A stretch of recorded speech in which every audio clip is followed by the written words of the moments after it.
Я могу сказать, что Якутия – это родина замечательного косторезного искусства, и сегодня это край, где живут прекрасные художники-косторезы. Если говорить об истоках якутского искусства, то я глубоко убежден в том, что оно уходит в глубину веков.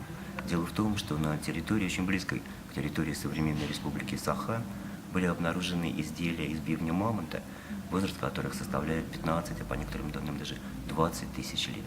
И совершенно ясно, что здесь, где на протяжении тысячелетий жили мамонты и жили люди, которые охотились на мамонтов, существовали традиции резьбы по кости. Конечно, сменялись народы, исчезали одни древние племена, на смену им приходили другие, но традиции, безусловно, передавались, искусство не умирало. И когда предки современного якутского народа пришли на нынешнюю территорию республики Саха-Якутия, то, безусловно, они тоже восприняли те традиции, которые зародились, ну, вот как минимум 20 тысяч лет назад. И искусство это развивалось, искусство это переживало новые этапы в своей истории. Вот, в частности, таким заметным рубежом стал 17 век, когда Якутия стала органичной частью российского государства. И в Якутск стали приезжать русские резчики по области из Холмогор, из Сольвычегодска, из других известных центров русского косторезного искусства. Произошло удивительное явление. Встретились две мощных художественных традиции. Северная традиция, существовавшая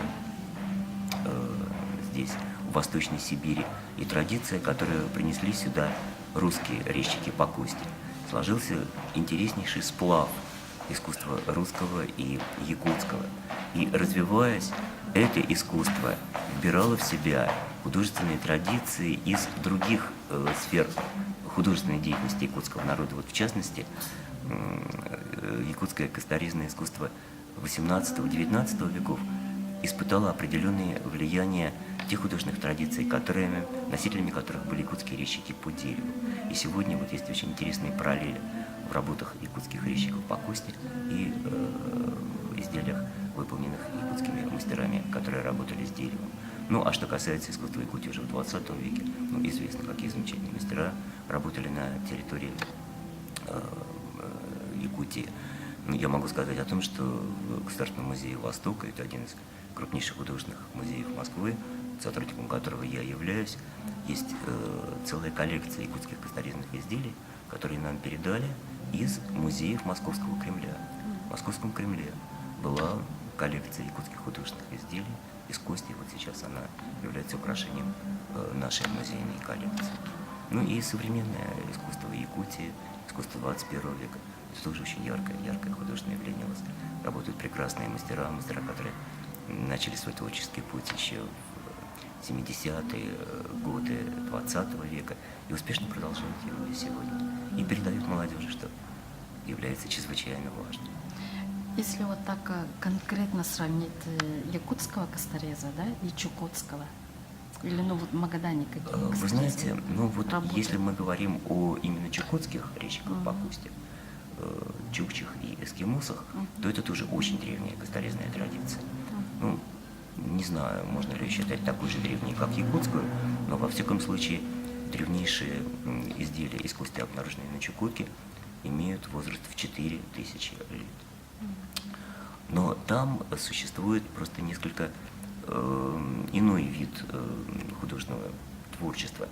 Если якутские мастера работают главным образом с бивнем мамонта, начиная вот с тех далеких времен, о которых мы уже говорили, и до сегодняшнего дня, то большинство резчиков по кости Чукотки работают с клыком моржа. Ну, это понятно, потому что именно на Чукотке существовал морской зверобойный промысел, и там именно моржевый клык был вот тем основным материалом, с которым работали мастера. Конечно, материал многое диктует, и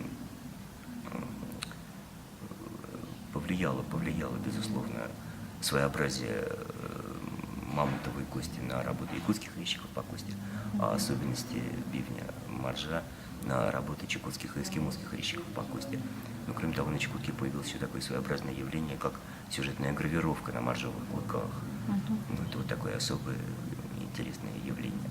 Но в то же время Если вот опять мы говорим о сравнении этих художественных традиций, то, конечно, нужно помнить о том, что просто Якутия – это значительно более масштабное территориальное, культурное, политическое образование, чем Чукотка. Конечно, здесь гораздо больше мастеров, гораздо разнообразнее их творчество. И почерк другой, И да? почерк, конечно, почерк совершенно особый, вы правы. Если говорить о магаданских мастерах, ну, это тоже, безусловно, интересное художественное явление, но оно возникло сравнительно недавно. Его носителями являются в основном русские художники, которые, безусловно, тоже будучи талантливыми мастерами, очень многому учатся у